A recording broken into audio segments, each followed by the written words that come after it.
Kosmetolog nima uchun kerak? Kosmetolog pulingiz bo'lsa, protseduralarga borish uchun kerak. Go'zallash uchun kerak. Go'zallashga pul kerakmi?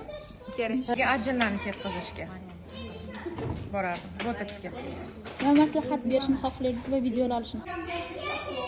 Mana buni chiqarish, baqbaqani ketkazish. Baqbaqani ketkazish, подбородок. Просто yuz uhotlari uchun chistkaga boraman, lekin anoniti piti anaqalar qildirmayman. Faqatgina shu uhot chistka, peeling qildiraman bo'ldi. Boshqa narsa qilmayman. Kosmetologga nima uchun borasiz? Boraman 6 oy, 7 oyda bitta ko'zimda tushib ketadi. Shuni ko'tarishga boraman. Keyin niti qo'ydiraman. Bir yilda bir marta.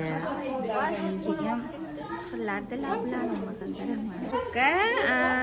Yuzimni tozalatish uchun chistkaga, keyin pilingga и mezoterapiyaga borganman. Kosmetologga nima uchun borasiz? Chiroyli bo'lish uchun. Nimalar qildirasiz? O'zingiz xohlaysiz.